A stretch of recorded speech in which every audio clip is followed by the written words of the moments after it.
Hello guys. तो आज हम वनों के बारे में पढ़ेंगे और मेरे इस लेक्चर में आपका स्वागत है। जैसे कि अभी तक मैं 8 वीडियोस अपलोड कर चुका हूँ ईवीएस टेट सी टेट की एग्ज़ाम पॉइंट ऑफ व्यू से।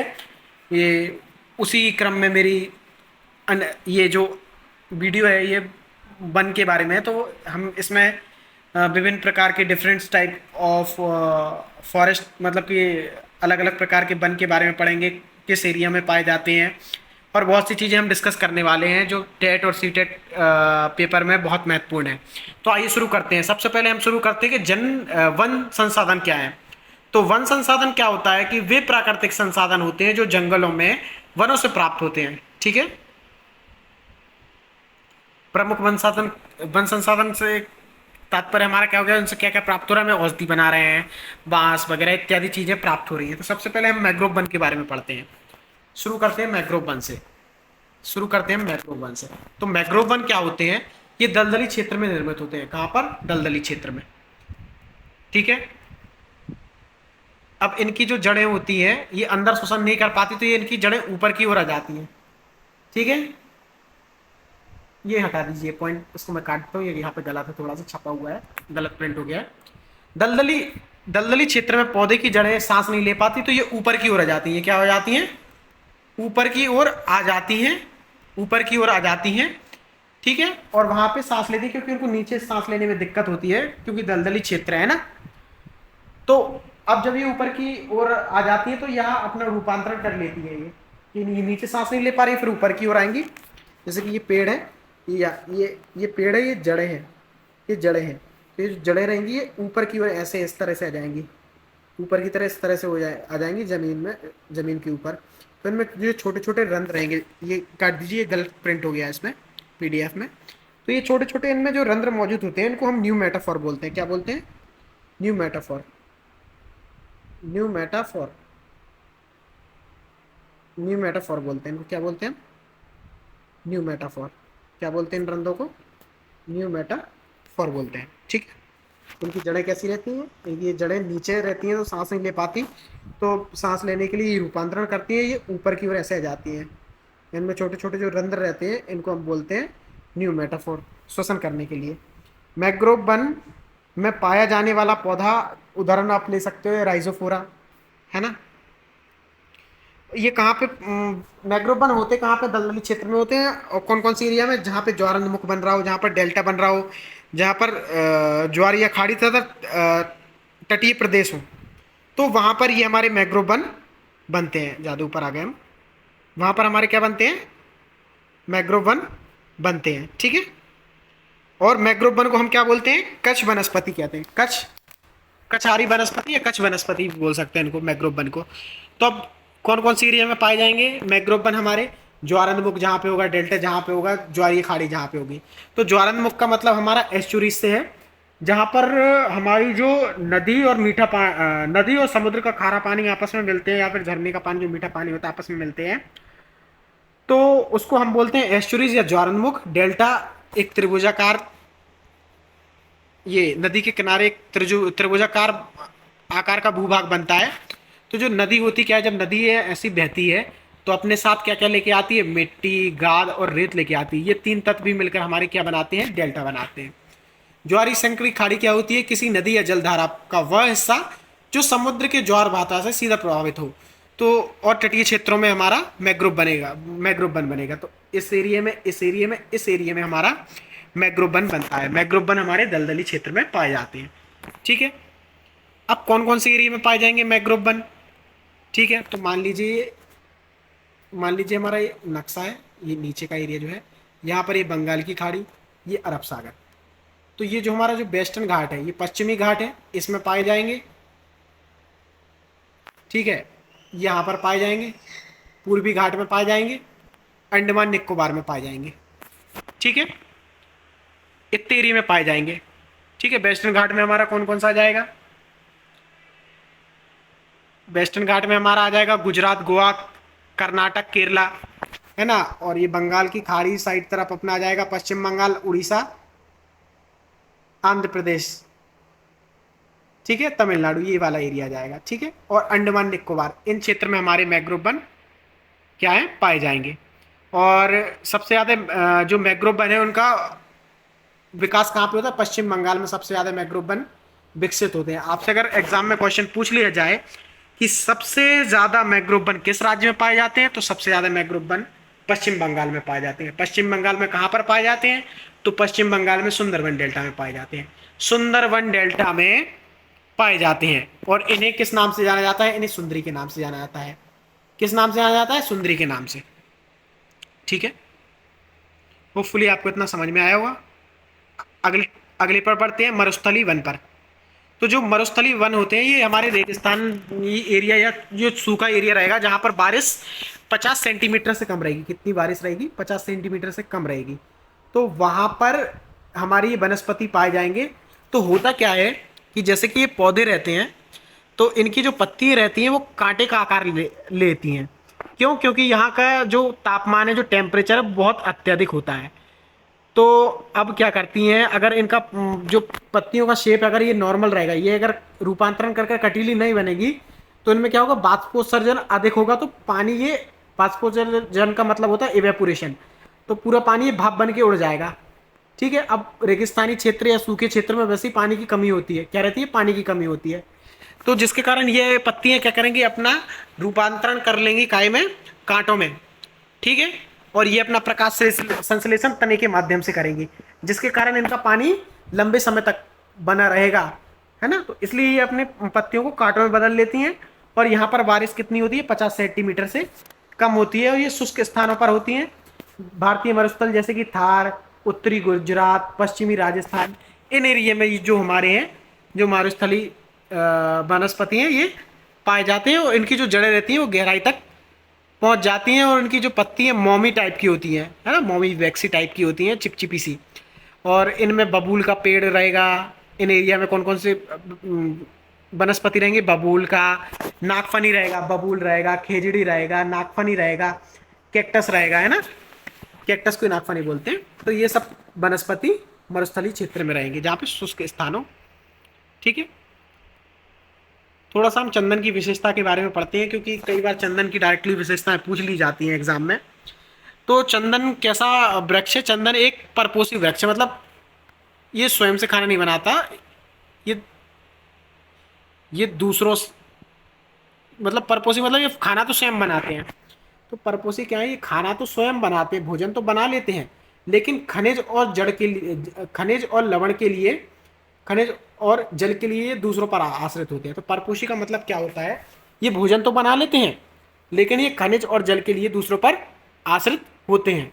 अच्छा, इनमें एक सुगंध पाई जाती है। वो सुगंध किस रसायन के कारण होती है? वो सुगंध हमारे सन सब संतोल संतोल के कारण होती है। कौन से रसायन के कारण होती है? संतोल। और चंदन हमारा कहाँ पाया जाता है? मलय पर्वत पर अधिक उपलब्ध होता है। चंदन कहाँ ज्यादा उपलब्ध है? मलय पर्वत पर अत्यधिक उपलब्ध है। अगर, हाँ, एक क्वेश्चन बहुत ही ज्यादा पूछा जाता है एग्जाम में कि भारत में चंदन की लकड़ी के लिए प्रसिद्ध राज्य कौन सा है? तो भारत में चंदन की लकड़ी के लिए प्रसिद्ध राज्य कर्नाटक है। इसको आप बाय हार्ट कर लीजिए, इसको याद कर लीजिए आप, है ना। हमेशा एग्जाम में पूछते हैं, हो सकता है इस बार भी पूछ ले, आपका डायरेक्ट नंबर तय हो जाए कि हाँ यार ये डायरेक्ट एग्जाम में प्रश्न आ जाए आपके लिए। अच्छा, एक फैक्ट जो बहुत बढ़िया है कि चंदन के कितने प्रकार होते हैं? तो चंदन के 4 प्रकार होते हैं। कौन कौन से प्रकार होते हैं? एक हमारा लाल चंदन होता है, एक सफेद चंदन होता है, एक मयूर चंदन होता है, एक लाल चंदन होता है। अगर आपसे एग्जाम में पूछ लिया जाए चंदन के कितने प्रकार हैं, तो चंदन के 4 प्रकार हैं: लाल चंदन, सफेद चंदन, मयूर चंदन, नाग चंदन। अगर आपसे पूछ लिया जाए चंदन में सुगंध किसके कारण होती है, तो संतोल रसायन के कारण होती है। ठीक है, चंदन सबसे ज्यादा किस राज्य में पाया जाता है? चंदन के लिए सबसे प्रसिद्ध राज्य कौन सा है? तो आप उत्तर देंगे इसका करना है। होपफुली इतना समझ में आएगा आपको। आगे बढ़ते हैं।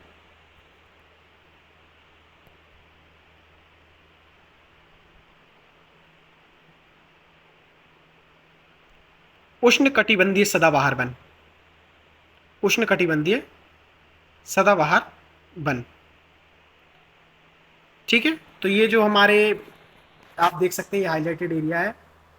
इस एरिया में पाए जाएंगे, इस एरिया में पाए जाएंगे, इस तो पूर्वोत्तर ये क्षेत्र में पाए जाएंगे, वेस्टर्न घाट में पाए जाएंगे, ईस्टर्न घाट में पाए जाएंगे। ठीक है, तो इन एरिया में जो है हमारे उष्ण कटिबंधीय सदाबहार वन पाए जाते हैं। इनकी खासियत ये होती है कि ये हमेशा हरे भरे बने रहते हैं। ठीक है, कैसे बने रहते हैं? हरे भरे बने रहते हैं। और इनमें जो होती है वर्षा, वो लगभग 250 सेंटीमीटर तक, 200 से 250 सेंटीमीटर तक बारिश होती रहती है इनमें। ठीक है, हमेशा हरे भरे रहेंगे। और ये क्या करते हैं, अलग अलग टाइम पर, जो उष्णकटिबंधीय सदाबहार वन है, ये क्या करते हैं, इन एक साथ पत्ती नहीं गिराते, ये अलग अलग टाइम पर पत्ती गिराते रहते हैं, जिसके कारण ये सदा हरे भरे बने रहते हैं। बारिश हमेशा कितनी रहेगी इनमें? 200 सेंटीमीटर से अधिक रहेगी। और इनमें तापमान भी 18 से कितना रहेगा, 30 डिग्री सेल्सियस तक मेंटेन रहता है इनमें। ठीक है, और ये जो उष्ण कटिबंधीय सदाबहार वन है, ये बहुत सघन होते हैं। सघन मतलब कि कम क्षेत्र में बहुत ज़्यादा घने पेड़ लगे रहते हैं, कम क्षेत्र में बहुत ज़्यादा घने पेड़ रहते हैं। ये बहुत सघन रहते हैं, मतलब कि जो इनमें स्पेस रहेगा, ये ऐसे इतने पास पास लगे रहेंगे, ऐसे सघन रहेंगे। छोटे एरिया में बहुत ज़्यादा वृक्ष जैसे ये वनस्पति यहाँ पर ऐसे लगे होंगे। तो इसमें क्या होगा, इनमें सूर्य की जो किरणें हैं वो उचित मात्रा में पर नहीं पहुंच पाती, बहुत ही कम मात्रा में पहुंच पाएंगी, जिसके कारण यहाँ पर खेती करना नामुमकिन के बराबर समझ लीजिए। क्योंकि तापमान जो है वो बहुत, सॉरी, जो सघनता है ये बहुत अधिक है, जिसके कारण जो सूर्य की रोशनी है वो धरती पर, जमीन पर नहीं पहुंच पा रही है ना। अच्छा, एक पॉइंट और याद रखना है कि जैव विविधता आपकी दो फैक्टर पर निर्भर करती है। एक, अधिक तापमान होगा तो जैव विविधता ज़्यादा होगी, और अधिक बारिश होगी तो भी जैव विविधता होगी।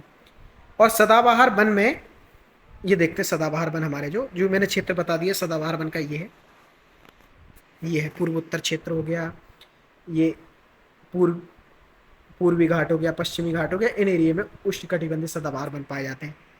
ये देखिए, मैंने आपको भी विशेषता बताई है कि हमेशा हरे भरे रहते हैं, अलग अलग समय पर ये अपनी पत्तियां गिराते हैं। जैव विविधता अधिक होती है। सबसे ज्यादा जैव विविधता कहाँ पर होती है? उष्णकटिबंधीय सदाबहार वन में। और सूर्य का प्रकाश जमीन तक बहुत कम पहुंचता है, कृषि के लिए उपयुक्त नहीं है। कहाँ कहाँ पाए जाते हैं मैंने आपको बता दिया कि अंडमान निकोबार में। ठीक है, ये ये यहाँ पर उत्तर पूर्वी राज्य में, अंडमान निकोबार में, पश्चिमी घाट में। ठीक है, तो इतने एरिया में यहाँ भी पाए जाएंगे। ठीक है, तो उष्णकटिबंधीय सदाबहार वन यहाँ पाए जाएंगे। ठीक है, ये मैंने जो आपको बता दिया कि पूर्वोत्तर राज्य में पाए जाएंगे। कहाँ कहाँ पर आप पढ़ सकते हैं? पश्चिमी घाट में, महाराष्ट्र में, कर्नाटक में, केरल में, तमिलनाडु में, उत्तर पूर्वी राज्य में, अरुणाचल प्रदेश, असम, मेघालय, नागालैंड। ये मैंने एरिया देखिए यहाँ पर, ये मार्क कर दिया ये। ठीक है, मैं आपको नक्शा पढ़ा चुका हूँ, तो ये हाईलाइटेड एरिया से आपको समझ में आ गया किस एरिया में उष्ण कटिबंधीय सदाबहार पाए जाते हैं। और वर्षा कितनी होती है? लगभग 200 से 250 सेंटीमीटर वर्षा होती है। तापमान 18 से 30 डिग्री सेल्सियस बना रहता है।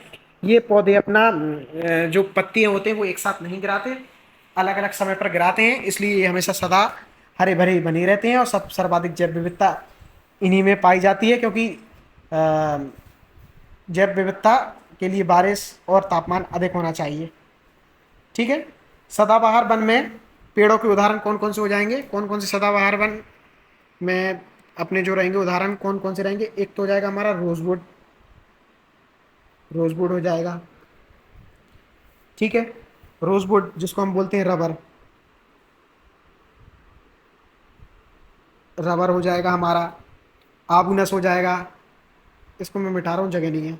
रोजवुड हो गया, आबूनस हो गया एक उदाहरण। ठीक है, इसको मैं मिटाता जाता हूँ, लिखता जाता हूँ। आबूनस हो गया। आबूनस के बाद हमारा चलते हैं, मघोनी हो गया, मघोनी हो गया। मघोनी के बाद एक और हमारा शीशम हो गया, शीशम हो गया। तो ये जो है, एक मिनट अच्छे से लिख देता हूँ मैं। शीशम हो गया, तो ये उष्ण कटिबंधीय सदाबहार वन में आएंगे ये। ठीक है, इतना बात आपको समझ में आई होगी होपफुली। मैंने क्षेत्र बता ही दिया है कहाँ पर पाए जाते हैं। अच्छा, तो उष्ण कटिबंधीय सदाबहार वन आर्द्रता के हिसाब से दो पार्ट में बांटे गए हैं। एक जो मैंने आपको बताया कि, एक जो बताया ये आर्द्र सदाबहार वन है, एक अर्ध अर्ध सदाबहार वन होते हैं, उष्णकटिबंधीय अर्ध सदाबहार, इसी का पार्ट है एक और, इसी का एक और पार्ट है। ठीक है, तो उसमें क्या होता है, उसमें इनसे थोड़ी सी बारिश ज़्यादा होती है, थोड़े से कम सघन रहेंगे, है ना। और ये जो एरिया रहेगा ये हिमालय की थोड़ी सी ढलानों पर पाए जाएंगे, है ना। ठीक है, इतनी बात आपको होपफुली समझ में आ गई होगी। तो जैसे कि हमने आपको उष्णकटिबंधीय सदाबहार वन के बारे में बताया था, तो उष्णकटिबंधीय सदाबहार के बाद अर्ध सदाबहार वन रहेंगे, उष्णकटिबंधीय अर्ध सदाबहार वन, इसी का जो सब पार्ट है। तो उसमें ये क्या रहेंगे कि ये इनसे थोड़े कम घने रहेंगे, ये ज़्यादा सघन रहते हैं, ये ज़्यादा सघन रहते हैं। जो अर्ध सदाबहार बन रहेंगे वो थोड़े इनसे कम सघन रहेंगे। ठीक है, उनमें आ जाएगा अपना कॉफ़ी, केला, पपीता, होलक, उदाहरण आ जाएगा ये, है ना। इस टाइप के वनस्पति ये वहाँ पर रहते हैं। ठीक है, कम घने होते हैं। ठीक है, और कौन से राज्य में आ जाएंगे, उड़ीसा में आ जाएंगे, हिमालय की ढलानों पर आएंगे। तो ये पॉइंट आपको होपफुली समझ में आया होगा। हाँ, एक पॉइंट जो विशेष बात है वो याद रखने की कि उष्णकटिबंधीय अर्ध आर्द्र सदाबहार वन की जो हम बात कर रहे हैं, ये तो अभी सदाबहार वन है, इसका जो पार्ट है सेमी एवरग्रीन जो फॉरेस्ट है, उसमें क्या होता है, उसको हम बोलते हैं व्यावसायिक वन, उनको हम व्यावसायिक वन बोलते हैं। आगे बढ़ते हैं हम। उष्णकटिबंधीय पर्णपाती वन, जिनको हम मानसून वन भी बोलते हैं।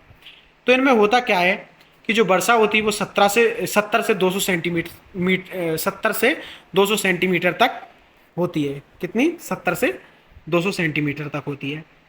सूर्य का प्रकाश आसानी से जमीन पर पहुंचता है। वहां पर क्या होता है, सूर्य का प्रकाश आसानी से जमीन पर पहुंचता है। ठीक है, और इनका विस्तार सबसे ज़्यादा है।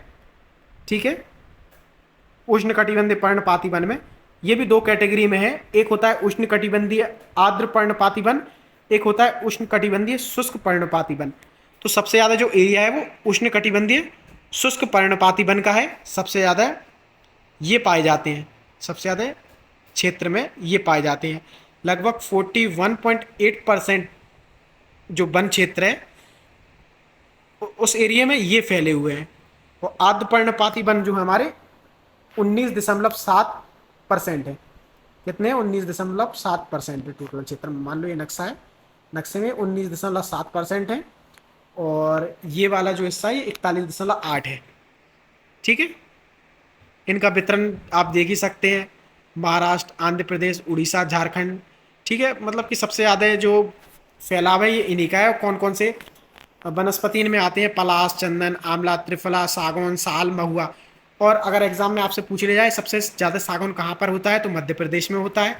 मध्य प्रदेश में सतपुड़ा में सबसे ज़्यादा सागौन वृक्ष पाए जाते हैं। ये एग्जाम पॉइंट ऑफ व्यू से इंपॉर्टेंट पॉइंट है।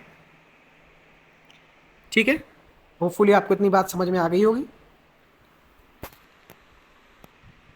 और इनको मानसूनी वन के नाम से भी जाने जाते हैं। डायरेक्ट क्वेश्चन अगर पूछ लिया जाए तो मानसूनी वन कैसे कहते हैं, तो उष्ण कटिबंधीय पर्णपाती वन को मानसूनी वन बोलते हैं। और ये क्या बोलते हैं, एक मौसम ऐसा आता है कि अपनी पूरी सारी पत्तियाँ, इनकी जो पेड़ की सारी पत्तियाँ गिर जाती हैं, तो इसलिए इनको उष्णकटिबंधीय पर्णपाती वन कहते हैं। ठीक है, इनके उदाहरण आपने देख ही लिया है।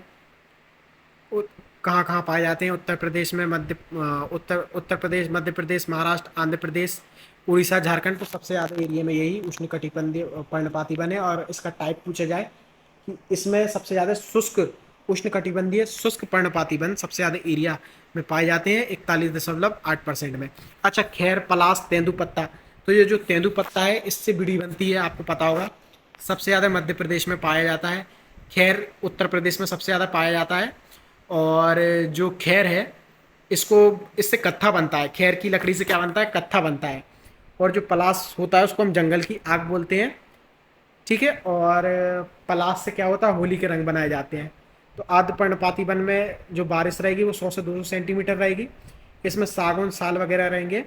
और शुष्क पर्णपाती वन में हमारी जो बारिश रहेगी वो 70 से 200 सेंटीमीटर रहेगी। इसका जो सबसे सर्वाधिक वन क्षेत्र रहेगा शुष्क पर्णपाती वन का रहेगा। उष्णकटिबंधीय शुष्क पर्णपाती वन का रहेगा जो एरिया रहेगा 41.8% रहेगा। ये अपना जो रहेगा ये 19.7% रहेगा जो वन क्षेत्र रहेगा। ठीक है, जैसे कि मैं आपको अगर नक्शा है तो नक्शा बनाकर दिखाता हूँ आपको। ये इसको मिटा देते हैं, एक अच्छा नक्शा ड्रॉ करते हैं ना। मान लीजिए ये हमारा नक्शा है।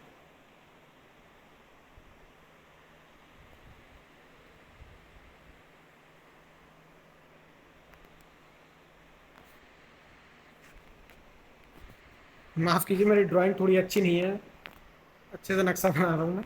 तो एक मिनट।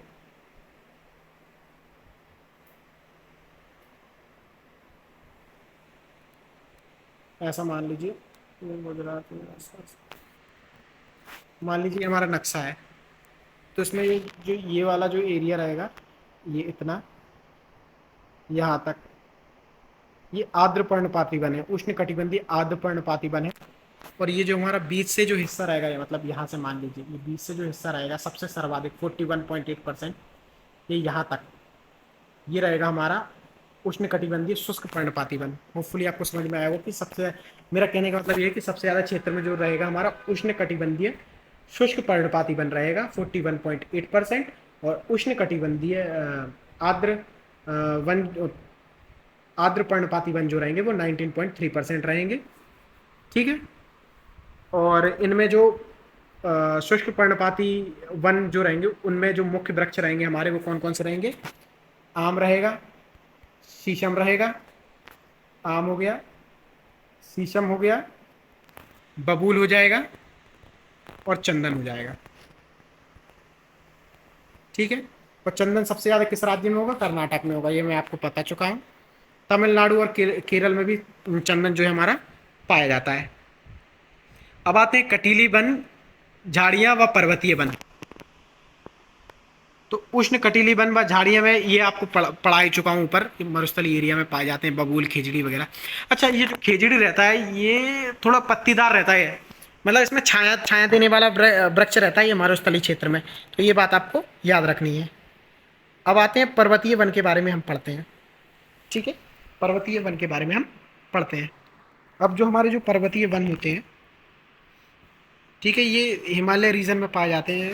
जैसे कि आप मान लीजिए अपना नक्शा है, मान लीजिए अपना नक्शा है ऐसा, ऊपर ही ऊपर क्षेत्र बनाया अभी हमने, ऊपर ही ऊपर का एरिया बना देते हैं। ठीक है, तो इस वाले रीजन में ये जो ऊपर वाला जो रीजन रहेगा हिमालय रीजन रहेगा, इसमें जो हमारे जो है पर्वतीय वन पाए जाएंगे। ठीक है, इसमें हमारे जो पर्वतीय वन पाए जाएंगे, इनकी ऊंचाई के आधार पर इनको बांटा गया है। ठीक है, अगर 1000 से 2000 मीटर की अगर ऊंचाई होगी तो उनको हम बोलेंगे शीतोष्ण,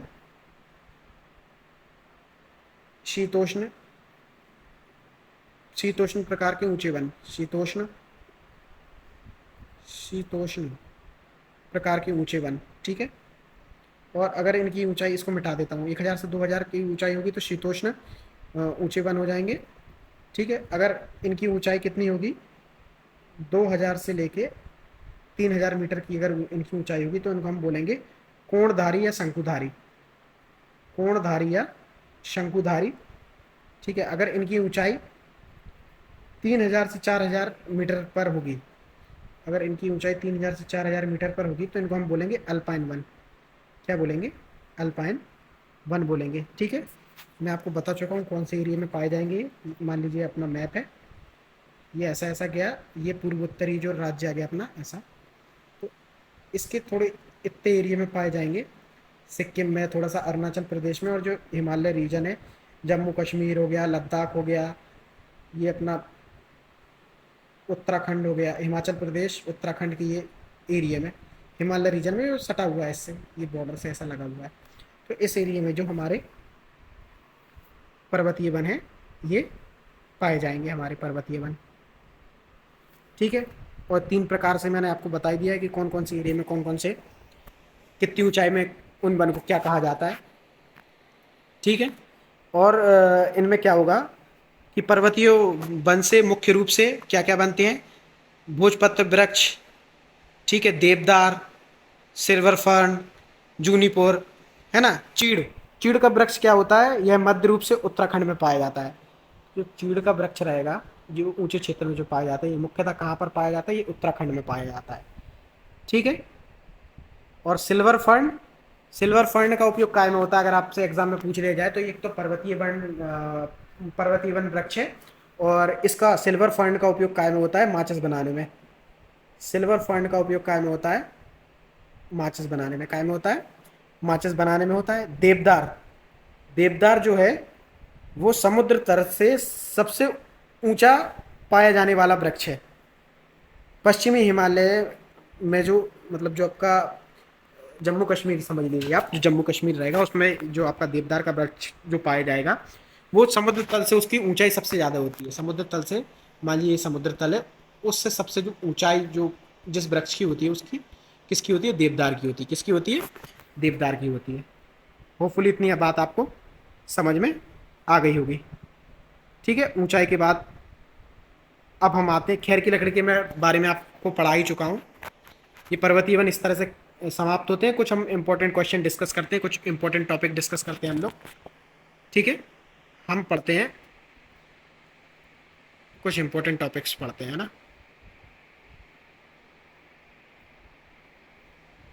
ये यहाँ पर हम देख ही चुके हैं। इतना इंपॉर्टेंट टॉपिक है, जैसे कि खैर के बारे में डिस्कस करते हैं। खैर की लकड़ी से क्या बनता है, कत्था। क्या बनता है, कत्था। सबसे ज़्यादा कहाँ पे होगी खैर की लकड़ी, उत्तर प्रदेश में। कहाँ पे होगी, उत्तर प्रदेश में, अलीगढ़ में। डायरेक्ट क्वेश्चन आ जाएगा। ठीक है, ऐसे ही जो पलास रहेगा, ठीक है, पलास का, पलास को हम क्या बोलते हैं, पलास को हम जंगल की आग बोलते हैं। पलास को हम क्या बोलते हैं, जंगल की आग बोलते हैं। और इसका एक और नाम है ब्यूटिया मोनोस्पर्मा। आप नोट कर लीजिए, इसका एक और नाम है ब्यूटिया मोनोस्पर्मा। पलास का एक और नाम मैं लिख देता हूं, पलास का एक और नाम मैं लिख देता हूं, ब्यूटिया, ब्यूटिया, ब्यूटिया मोनोस्पर्मा। पलास का एक नाम तो हो गया ब्यूटिया मोनोस्पर्मा, एक हो गया अपना जंगल की आग भी बोलते हैं हम पलास को। और इसका उपयोग क्या होता है, सबसे ज़्यादा कहाँ पाया जाता है, उत्तर प्रदेश में पाया जाता है पलास। ठीक है, और वहाँ का राजकीय पुष्प भी है पलास, उत्तर प्रदेश का। इसको जंगल की आग भी बोलते हैं। ठीक है, और प्राचीन काल में इसमें क्या है, इससे होली के रंग बनाते थे। पलास से क्या बनाते थे, होली के रंग बनाते थे। तेंदुपत्ता, ठीक है, तेंदुपत्ते के बारे में बताया था कि इसका उपयोग जो रहता है, तेंदुपत्ते का उपयोग जो होता है वो बीड़ी बनाने के लिए किया जाता है। और सबसे सर्वाधिक कहाँ पर पाया जाता है, ये मध्य प्रदेश में पाया जाता है। और कौन कौन से राज्य में पाया जाता है, मध्य प्रदेश में। सर्वाधिक किस में पाया जाएगा, मध्य प्रदेश में पाया जाएगा। तेंदुपत्ता जो रहेगा सर्वाधिक कहाँ पर पाया जाएगा, मध्य प्रदेश में। मध्य प्रदेश के साथ साथ उत्तर प्रदेश में भी पाया जाता है। ठीक है, झारखंड में भी पाया जाता है, छत्तीसगढ़ में भी पाया जाता है, और उड़ीसा में भी पाया जाता है। ठीक है, इतने राज्यों में ये पाया जाता है। और सर्वाधिक कहाँ पे पाया जाता है, मध्य प्रदेश में। ठीक है, एक क्वेश्चन जो हमेशा डायरेक्टली पूछ लिया जाता है कि फूलों की घाटी किसे कहते हैं। तो फूलों की घाटी हम किसको कहते हैं, फूलों की घाटी हम उत्तराखंड को कहते हैं। किसको कहते हैं, उत्तराखंड को। फूलों की घाटी हम किसको कहते हैं, उत्तराखंड को। डायरेक्ट एग्जाम में क्वेश्चन पूछ लिया जाएगा कि फूलों की घाटी किसको कहते हैं, तो फूलों की घाटी उत्तराखंड को कहते हैं। साइलेंट वैली किस राज्य को कहते हैं, अगर डायरेक्ट क्वेश्चन आपसे पूछ लिया जाता है एग्जाम में, तो साइलेंट वैली डायरेक्ट क्वेश्चन पूछ लिया जाए तो केरल को बोलते हैं। किसको बोलते हैं, साइलेंट घाटी, सॉरी, साइलेंट घाटी किसको बोलते हैं हम, केरल को बोलते हैं। डायरेक्ट एग्जाम में प्रश्न पूछ लिया जाता है। ठीक है, और एक एक प्रश्न आता है कि ये फर्न क्या होता है। तो फर्न क्या होता है, तो फर्न पौधे की वह किस्म होती है, फर्न पौधे की वह किस्म होती है जिसमें ना तो क्या रहेंगे, फूल रहेंगे, जिसमें ना फूल रहेंगे, ना क्या रहेंगे, ना फल रहेंगे। ठीक है, और इस तरह के पौधे संसार के प्रत्येक भाग में फैले हैं।